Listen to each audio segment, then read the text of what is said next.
Come on पाखी, तुम भी क्या पुराने जमाने की औरतों की तरह शुरू हो गई हो कि शादी से पहले घर से बाहर कदम नहीं रखना। अरे यार, जो मजे मेहंदी की रात को बाहर दोस्तों के साथ घूमने में हैं, वो भला घर में बैठकर बड़ी उम्र की औरतों की नसीहत भरी बातें सुनने में थोड़ी हैं।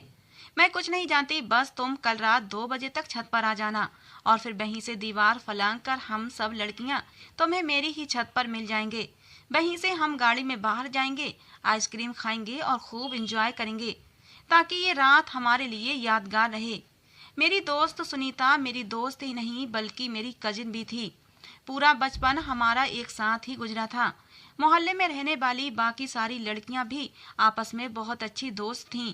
उनमें से कुछ की शादियां भी हो चुकी थीं और जिसकी भी शादी होती थी, हम मेहंदी की रात ऐसे ही उसे अपने साथ ले जाते, आइसक्रीम खाते और खूब ढेर सारी मस्ती करके वापस आ जाते थे, ताकि ये रात हमें हमेशा याद रहे। लेकिन मेरी फैमिली बहुत ज़्यादा एडवांस सोच नहीं रखती थी, इसलिए मेरी माँ ने तो शादी के 15 दिन पहले ही मुझ पर पाबंदियां लगा दी थीं कि खबरदार, जो तुमने बाहर जाने का नाम भी लिया, ये सब शादी से पहले ठीक नहीं होता। बल्कि मेरी माँ ने तो मुझे कमरे से भी बाहर नहीं निकलने दिया था। रोजाना मेरी सहेलियां और सुनीता शाम को आ जाती और हम ढोलक बजाते, गाने गाते, खूब शोर शराबा करते। वो मुझे मेरे होने वाले पति वीर के नाम से खूब तंग करती थी। मेरी शादी अनजान लोगों में हो रही थी। वीर मेरे लिए बिल्कुल अनजान था और उसके घर वाले भी। शादी को अभी 10 दिन बाकी थे कि मेरी सास ने आकर कह दिया कि उनके यहाँ मेहंदी की रस्म नहीं की जाती। वो लोग इस रस्म को सही नहीं मानते, क्योंकि फिर इस रस्म में लड़के और लड़कियों का बेहुदा डांस होता है, जो उन्हें बिल्कुल भी पसंद नहीं। हालांकि मैं अपने घर में सबसे छोटी थी, इसलिए बड़े सब बहन भाइयों ने यही कहा कि हमने पाखी की शादी पर अपने सारे अरमान पूरे करने हैं। और मैं भी यही सोचती थी कि शादी तो एक ही बार होती है, मैं क्यों भला अपनी शादी का मजा किरकिरा करूं। इसलिए मेहंदी पर सिर्फ हमारे घर के ही मेहमान इकट्ठे हुए थे। लड़के वालों की तरफ से किसी ने भी नहीं आना था। इसलिए मेरी माँ ने कहा मेहंदी की रस्म 8 दिन पहले ही कर ली जाए। रात के 2 बज रहे थे और मैं सुनीता को समझा समझा कर थक गई थी कि मेरी माँ ने तो कमरे से बाहर निकलने पर भी मेरी पाबंदी लगा दी है। तुम मुझे कैसे बाहर लेकर जाओगी? लेकिन वो कहने लगी, तुम सब कुछ मेरे ऊपर छोड़ दो। तुम्हारी मेहंदी के जोड़े में ही हम तुम्हें बाहर लेकर जाएंगे और आइसक्रीम भी खाएंगे। तुम बेफिक्र रहो, बस तुम रात के 2 बजे छत पर आ जाना। और फिर यही हुआ था। मेहंदी का हंगामा रात के 1 बजे तक जारी रहा। उसके बाद सभी थक थक कर अपने कमरों में जाकर गहरी नींद सो चुके थे। जैसे ही रात के 2 बजे सुनीता की कॉल आ गई कि हम सब लड़कियां छत पर मौजूद हैं, बस तुम जल्दी से ऊपर आओ। सुनीता मेरे चाचा की लड़की थी और उसका घर मेरे घर के बराबर ही था। मैंने उस वक्त मेहंदी के पीले रंग का लहंगा पहन रखा था। फूलों का जेवर तक मुझे उतारने की अनुमति नहीं दी थी। मेरी हमजोलियां कहने लगीं, सजी सबरी ही आना। हल्का फुल्का मेकअप भी मैंने कर रखा था। मैंने अपने कमरे का दरवाजा खोला तो सन्नाटा छाया हुआ था। सब लोग थक चुके थे, इसलिए सो रहे थे। मैं दबे कदमों से चलती हुई छत की तरफ आई। धीरे धीरे सीढ़ियां चढ़ती हुई जैसे ही छत पर पहुंची, मेरी सारी अफलातून सहेलियां छत पर पहले से मौजूद थीं। मुझे देखकर दबी दबी हंसी हंसने लगीं। मैंने घबराकर अपने होंठों पर उंगली रखी और उन्हें चुप करने का इशारा किया। फिर इसी लहंगे में दीवार कूदकर मैं सुनीता की छत पर आ गई थी। वहीं से हम धीरे से सीढ़ियां उतरते हुए नीचे आ गए। सुनीता की छत की सीढ़ियां बाहर आंगन में जाती थीं, घर के अंदरूनी हिस्से में नहीं। वहीं से मेन गेट करीब था। गाड़ी पहले ही सुनीता ने मेन दरवाजे पर खड़ी कर ली थी। हम बिल्कुल सावधानी से कदम उठाते हुए मेन गेट तक पहुंचे थे। मेन गेट की चाबी सुनीता के पास मौजूद थी। हम अगले ही पल गाड़ी में बैठ चुके थे। गाड़ी की ड्राइविंग सुनीता ने ही की थी। हम 4 सहेलियां थे। मुझे सुनीता ने अपने साथ आगे फ्रंट सीट पर बिठा लिया था। रात के 2 बजे हमारी गलियों में तो सन्नाटा मचा हुआ था, लेकिन बाजार खुले हुए थे और शहर में तो वैसे भी देर तक बाजार खुले ही रहते हैं। हम लोग मार्केट में पहुंचे तो ज्यादातर दुकानें बंद हो चुकी थीं। बस कुछ ही दुकानें खुली हुई थीं। एक आइसक्रीम पार्लर पर जब हम दाखिल हुए तो वो कहने लगा, देखिए टाइम खत्म हो चुका है, इसलिए हम माफी मांगते हैं, आप लोग यहाँ से जा सकती हैं। लेकिन हमने उस दुकान वाले की विनती की कि प्लीज हमें आइसक्रीम खाने दो। सुनीता कहने लगी, हमारा नहीं तो दुल्हन का ही ख्याल कर लो, जो घर वालों से छुपकर आइसक्रीम खाने आई है। इस बात पर सब लड़कियां हंसने लगी थीं। दुकान वाला भी मुस्कुराने लगा, कहने लगा, अच्छा चलो आ जाओ अंदर। पूरा पार्लर खाली था सिवाय एक टेबल के। वहां पर एक नौजवान लड़का ढेर सारी आइसक्रीम अपने सामने रखे खा रहा था। जब हम अंदर दाखिल हुए तब हमने उसे देखा था। उस लड़के की नज़र मुझ पर ही टिकी हुई थी, क्योंकि मैंने ही मेहंदी का लहंगा पहन रखा था, जो अच्छा खासा फैंसी भी था। बाकी लड़कियों ने तो साधारण से कपड़े ही पहने हुए थे। हम एक टेबल पर जाकर बैठ गए। वो लड़का लगातार मुझे ही देखे जा रहा था।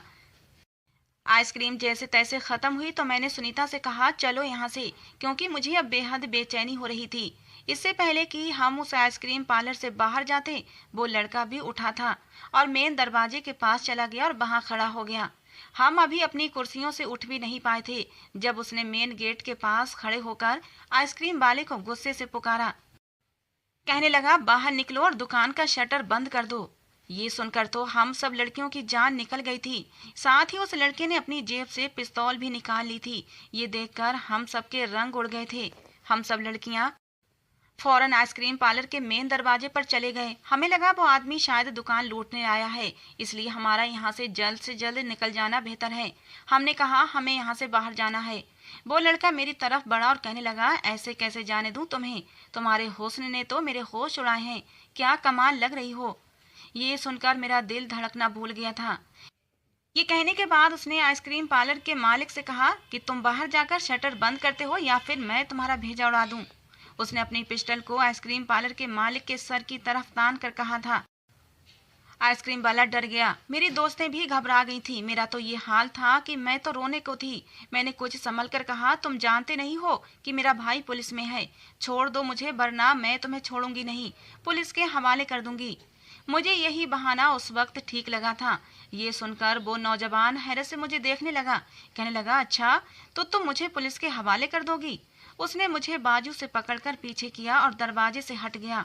उस दुकानदार से कहने लगा, जाओ बाहर और जो कहा है वो करो। फिर मेरी दोस्तों से कहने लगा, सामने टेबल पर बैठ जाओ। अपनी इस खूबसूरत सहेली को अपने साथ लेकर जाना चाहती हो ना? इसकी शादी है ना? इसे मैं बताता हूँ कि शादी वाले दिन सुहागरात कैसे मनाई जाती है। ये सुनकर मेरी जान लबों पर आई थी। मेरी दोस्त भी उससे कहने लगी कि भगवान के लिए हमें जाने दो, हम तुम्हें अपना मोबाइल और पर्स में जितने भी पैसे हैं वो सब देने को तैयार हैं। वो कहने लगा, पैसा नहीं चाहिए, ये लड़की चाहिए। मैंने उसके सामने हाथ जोड़ दिए। मैंने कहा, मुझे जाने दो, तुम्हें भगवान का डर नहीं है जो तुम ये पाप कर रहे हो। देखो, मुझे बर्बाद मत करो, मेरी शादी होने वाली है। ये सुनकर वो हंसने लगा। कहने लगा, क्यों, क्या होने वाला पति डीएसपी नहीं है? मुझे जेल की सलाखों के पीछे नहीं करवाओगी? वो एक कदम मेरी तरफ बढ़ा था और मैं डर के मारे कांप रही थी। कहने लगा, अब तो मुझे जिद हो गई है, मैं भी देखना चाहता हूँ ये लड़की मुझे कैसे पुलिस तक पहुँचाती है। मैं इसे किसी भी कीमत पर नहीं छोड़ूंगा। वो अभी बात ही कर रहा था कि जब दुकान का शटर बंद हुआ था। मेरी दोस्त हाथ जोड़कर उस लड़के से कहने लगी, हमें जाने दो।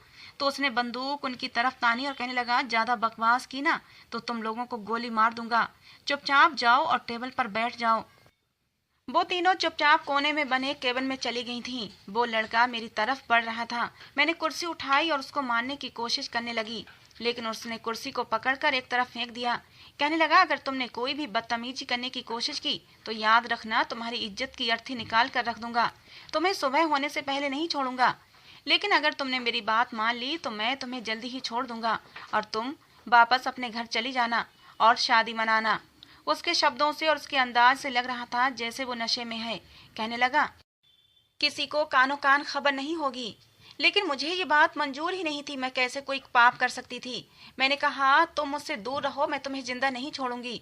मैं तुम्हें पुलिस के हवाले कर दूंगी, पूरी जिंदगी हवालात के अंदर सड़ते रहोगे। लेकिन उस आदमी ने बड़ी बेदर्दी से मुझे अपनी हवस का निशाना बनाया था। मेरा चीखना, चिल्लाना और मेरी दोस्तों की सिसकियां बस मुझे यही आइसक्रीम पार्लर में सुनाई दे रही थीं।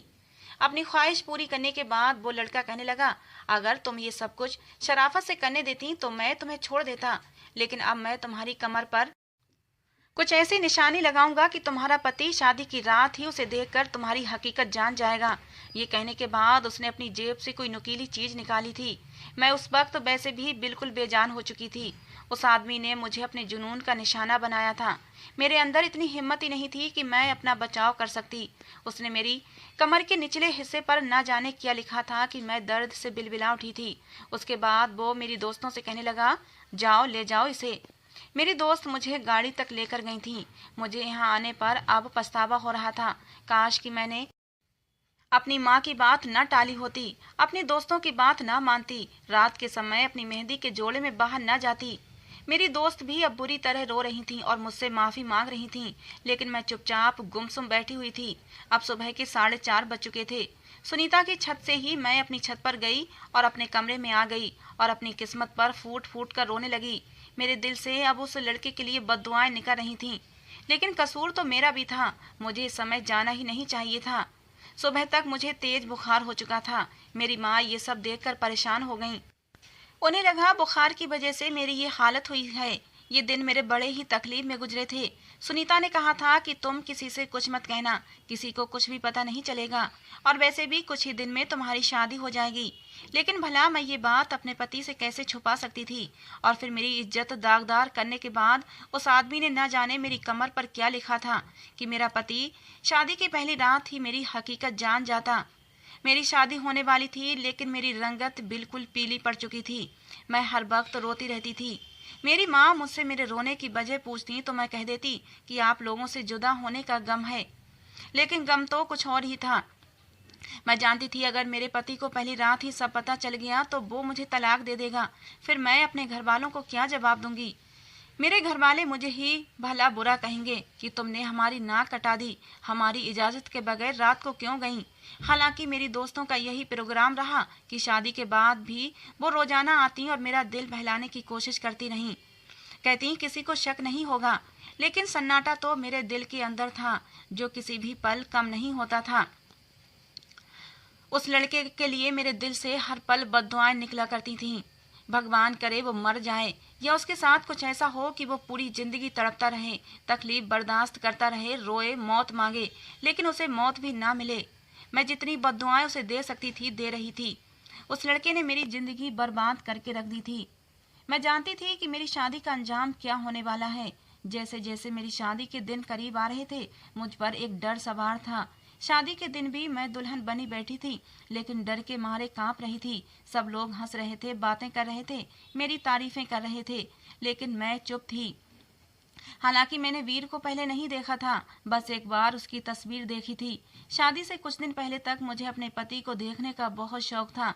मैं दिन गिनती थी अपनी शादी के, लेकिन आज मैं चाहती थी ये सारा मंजर मेरी आंखों के सामने से गायब हो जाए, या फिर वो हादसा कोई सपना बन जाए, उसका हकीकत से कोई लेना देना ना हो। लेकिन मेरे बस में कुछ भी नहीं था। विदाई के समय भी मैं मरे मरे कदमों से अपने घर से विदा हुई थी। गाड़ी में मेरी दोनों ननद मेरे बराबर में बैठी हुई थीं और मेरे साथ हंसी मजाक कर रही थीं, लेकिन मेरे चेहरे से मुस्कुराहट गायब थी। मैं अपनी ससुराल पहुंची तो मुझे मेरे कमरे में बिठाया गया। उस वक्त मेरा दिल यूं था जैसे डर के मारे बंद हो जाएगा। मेरा जी चाहा कहीं से मुझे जहर मिल जाए और मैं खाकर अपनी जान दे दूं। क्या जवाब दूंगी अपने पति को? मैं ना तो पवित्र थी और ना ही उसके लायक थी। इसलिए सोचा अपनी आंखें बंद करके सारी हकीकत अपने पति को बता दूं। फिर मुझे अपने समाज का रवैया याद आने लगा। ऐसी लड़कियों के बारे में कोई भी सच सच नहीं मानता, बल्कि उसी को बदनाम करके धक्के देकर घर से निकाल दिया जाता है। मेरा पति भला क्यों ऐसी लड़की के साथ जिंदगी गुजारेगा जो पहले से ही दागदार हो?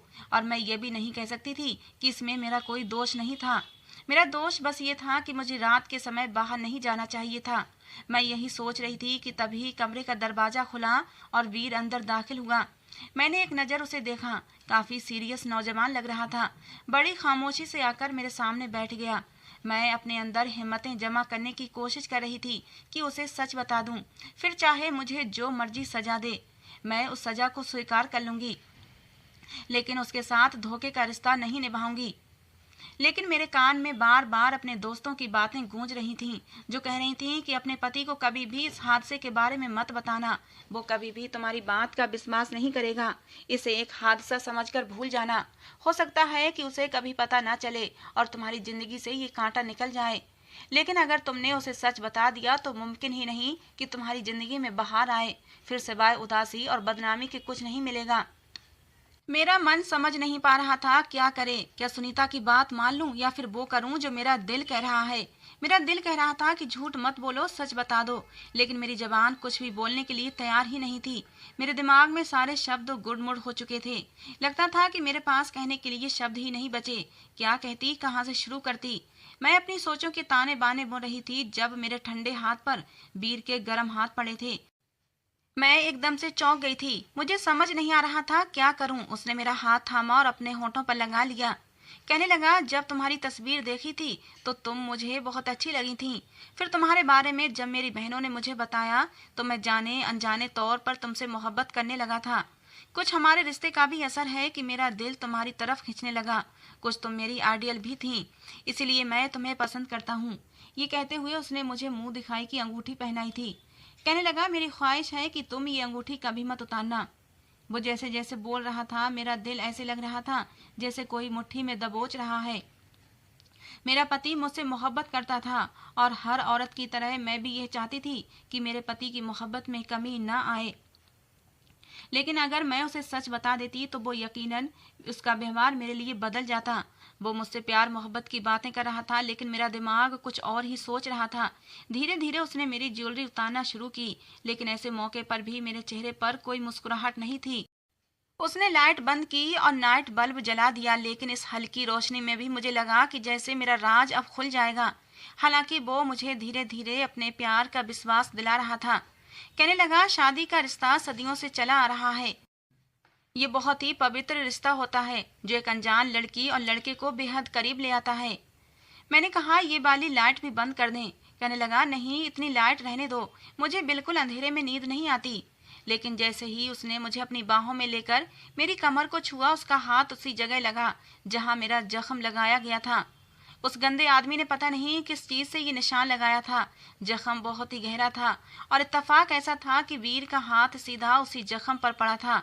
जख्म अब भी हरा था और मैं दर्द के मारे एक सिसकारी लेकर रह गई थी। उसने अपना हाथ पीछे किया। कहने लगा, क्या हुआ तुम्हें।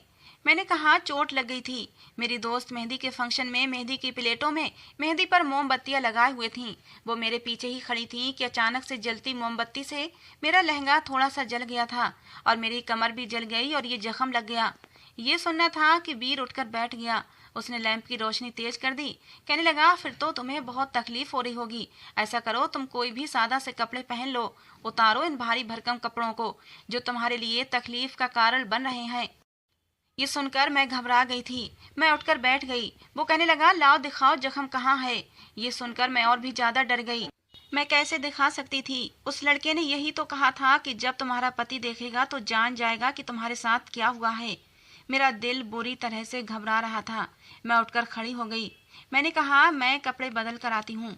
मैंने जल्दी से अलमारी से सादा सा ड्रेस निकाला और बाथरूम में चली गई। वहां मैं शीशे में अपनी कमर देखना चाही, लेकिन मुझे नजर नहीं आ रहा था कि क्या लिखा है। मैंने कपड़े बदले और बाहर आ गई। मुझे लगा कि तब तक वीर भी भूल जाएगा। मैं दोबारा लेट गई तो वो कहने लगा, लाओ मैं तुम्हारी जख्म पर दवा लगा दूं। फिर साइड टेबल से एक ट्यूब निकाल कर कहने लगा, इससे जले हुए जख्म पर आराम पहुंच जाता है। लेकिन ट्यूब मैंने उसके हाथ से ले ली। मैंने कहा, मैं खुद लगा लूंगी। वो कहने लगा, मैं क्यों नहीं लगा सकता। कहाँ जख्म है, दिखाओ। वहां तुम्हारा हाथ नहीं जाएगा। मैं नहीं चाहती थी वो देखे, क्योंकि उसे देखते ही वो मेरा राज जान जाता। मैं चाहती थी समय जैसे तैसे गुजर जाए तो अच्छी बात है, लेकिन मेरे बार बार कहने पर भी वो नहीं माना। मैंने अपनी आंखें बंद कर लीं और खुद को किस्मत के हवाले छोड़ दिया। मैं जितनी कोशिश कर सकती थी कर ली थी। अब अगर मेरी किस्मत में मेरे घर का टूट जाना ही लिखा था तो मैं क्या कर सकती थी। जैसे ही उसने मेरे कुर्ते को ऊपर किया था, कुछ देर तक वो मेरा जख्म देखता रहा, कुछ नहीं बोला। फिर फौरन से उसने मेरी कमीज नीचे कर दी और वॉशरूम में चला गया। उसने वॉशरूम का दरवाजा बड़े ही जोर से बंद किया था और मेरा दिल ऐसा था कि धड़कना भूल गया था। शायद वो मेरा राज जान चुका था। मुझे वॉशरूम से पानी गिरने की आवाजें आ रही थीं। शायद वो वॉशरूम से आते ही मुझे धक्के मार कर कमरे से निकाल देगा, मेहमानों में शोर कर देगा, मेरे माँ बाप को बुलाएगा और उन्हें अपमानित करेगा, मुझसे मेरी बद किरदारी की वजह पूछेगा। मेरा जी चाहा काश कि मुझे सीपल मौत आ जाए। लेकिन मैंने देखा कि वो वॉशरूम से बाहर आया तो उसकी आंखें लाल थीं। वो बाहर आया और साइड टेबल से पानी की बोतल उठाई और 2-3 घूंट पीकर वो कमरे में बने छोटे से मंदिर में चला गया। मेरा दिल अब भी डर के मारे कांप रहा था कि पता नहीं आगे क्या होने वाला है। लेकिन मैं हैरान तो उस वक्त हुई जब मुझे मंदिर से रोने की आवाजें आने लगीं। वीर रो रहा था और रोते हुए कह रहा था, भगवान तेरा लाख लाख धन्यवाद है। ये सुनकर मेरा तो दिमाग चकराने लगा। वो किस बात का धन्यवाद कर रहा था? मुझे तो लगा था कि ये सब देखकर वो मुझे घर से निकाल देगा, लेकिन वो तो, या शायद उसने किसी और बात का धन्यवाद किया होगा। शायद उस लड़के ने मेरी कमर पर सिर्फ जख्म ही डाला होगा, कुछ भी ऐसा नहीं लिखा होगा कि जिससे ये पता चल सके मेरे साथ क्या हुआ है। जैसे ही वो मंदिर से बाहर आया, मेरे पास बैठ गया और फिर मेरी कमर पर दबा लगाई। कहने लगा, पाखी तुम्हें आराम की जरूरत है, तुम ऐसा करो सो जाओ। मैं हैरान थी। उसने उस रात मुझे छुआ भी नहीं था। ये बात मेरे लिए अजीब थी, क्योंकि जिस तरह से वो पहले मेरी तारीफें कर रहा था, अपनी बेताबियों का जिक्र कर रहा था, मुझे नहीं लगता था वो रात को अपना हक वसूल नहीं करेगा। लेकिन उसने मुझे हाथ नहीं लगाया। मैं जितना इस बारे में सोच रही थी, उलझती जा रही थी। सुबह नाश्ते के बाद वो कहने लगा, मैं तुम्हें किसी से मिलवाना चाहता हूँ। फिर वो मुझे ऊपर ले गया। एक कमरा था जो कि बंद था। उसने हल्की सी दस्तक दी। अंदर से आवाज आई, कौन है? वीर कहने लगा, मैं हूँ वीर, विवेक दरवाजा खोलो। अंदर से आवाज आई, वीर तो आ जाओ ना यार, दरवाजा खुला है। जैसे ही वीर ने दरवाजा खोला, मुझे लगा कि जमीन फटी है और मैं उसके अंदर चली गई हूँ। मुझ पर जैसे कयामत टूटी थी, क्योंकि सामने तो वही लड़का व्हील चेयर पर बैठा हुआ था। जितना उसे देखकर मैं हैरान थी, उतना ही वो लड़का मुझे देखकर हैरान था। मेरा दिल तो ये था कि धड़कना भूल गया था। मैं फौरन से पलट गई। मैं बाहर जाने लगी जब वीर ने मेरा बाजू पकड़ा। कहने लगा, ये मेरा छोटा भाई है, मिलोगी नहीं इससे? ये सुनकर तो मुझ पर जैसे कयामत टूटी थी। वो भी फटी फटी आंखों से मुझे देख रहा था। ये कैसी आजमाइश थी मेरे लिए। मेरा घर तो शायद अब वाकई बर्बाद हो जाता। वीर मुझे अंदर ले गया। कमरे का दरवाजा भी बंद कर दिया। वो लड़का मुझसे नजरें चुरा रहा था, मिलाता भी कैसे। उसके चेहरे से पसीना बहने लगा। वीर मुझे उसके पास ले गया। उसके सामने रखे सोफे पर मुझे बैठने के लिए कहा और खुद भी बैठ गया और उस लड़के से पूछने लगा, विवेक क्या ये वही लड़की है? ये सुनना था कि मेरी जान निकली थी, तो क्या वीर ये सब जानता था? विवेक ने नजर नहीं उठाई थी, हालांकि उसने अपना सर हिलाकर हाँ का इशारा किया था। साथ ही साथ वो फूट फूट कर रोने लगा। कहने लगा, मुझे माफ कर दो, मैंने तुम्हारे साथ बहुत बड़ा जुल्म किया था, लेकिन देखो मुझे इसकी कितनी बड़ी सजा मिली है। कहने लगा, उस रात मेरे दोस्तों ने मुझे शराब पिला दी थी और अगर मैं ऐसे ही घर चला जाता तो मेरी माँ को पता चल जाता। इसलिए मैं आइसक्रीम पार्लर पर जाकर ढेर सारी आइसक्रीम मंगाई और खाने लगा। लेकिन जब तुम्हें वहां अपनी दोस्तों के साथ आते देखा तो तुम्हारे हुस्न को देखकर मुझ पर शैतान सवार हो गया था। मैं कभी कभी शराब पी लिया करता था, लेकिन मेरे घर वाले नहीं जानते थे, सिवाय वीर के, क्योंकि मैं उससे कुछ नहीं छिपाता था। वो मुझे हमेशा रोकता था कि ये मत किया करो। मैं कहता, छोड़ दूंगा, बस शौक है, कुछ साल अपना शौक पूरा करने के बाद छोड़ दूंगा। लेकिन तुम्हें देखने के बाद एक तो शराब का नशा, ऊपर से शैतान सवार, फिर तुम्हारी धमकी ने मुझे और भी गुस्सा दिला दिया। मैं तुम्हें वहां आइसक्रीम पार्लर में बर्बाद करने के बाद जब अपनी बाइक पर सवार होकर घर आ रहा था तो रास्ते में मेरा एक्सीडेंट हो गया और मैं हमेशा हमेशा के लिए अपनी एक टांग खो चुका हूँ। ये कहकर वो फूट फूट कर रोने लगा। कहने लगा, मैंने वीर से कहा कि मुझे उस लड़की की बददुआ लग गई है, मैंने उसके साथ अच्छा नहीं किया। कुछ दिन बाद उसकी शादी थी। अगर उसके पति ने सच जान लिया तो वो उसको छोड़ देगा, उसकी जिंदगी बर्बाद हो जाएगी। बस एक बार मेरी खातिर उस लड़की को ढूंढ लो। मैंने वीर को बता रखा था कि मैंने उस लड़की के निचले हिस्से पर अपने नाम का पहला लेटर बी का निशान बना दिया है। मैं तो बस हैरान सी आंखें फाड़े से देख रही थी। वीर कहने लगा, पाखी जो कुछ हुआ उसमें तुम्हारा कोई दोष नहीं, वो बस एक हादसा था और तुम्हारे साथ गलत करने वाला मेरा ही बेगैरत भाई था। लेकिन ये मेरा भाई है, इसलिए इसे जान से भी नहीं मार सकता। वैसे भी ये आधा मर चुका है, सारी जिंदगी से अपाहिज बनकर गुजारनी है। अगले हफ्ते ही इसकी टांग का ऑपरेशन है और डॉक्टर इसकी टांग काट देंगे, क्योंकि पूरी टांग में इन्फेक्शन फैल चुका है। इसलिए मेरी तुमसे विनती है कि तुम इसे माफ कर दो। मैंने कहा, माफ कर दूं? कैसे माफ कर दूं? क्या माफ करना इतना आसान होता है? मैं फूट फूट कर रो रही थी। मैंने कहा, तुम्हें नहीं पता, इसने मेरी रूह तक को घायल किया है। मुझे पता होता कि ये तुम्हारा भाई है तो मैं तुमसे कभी भी शादी ना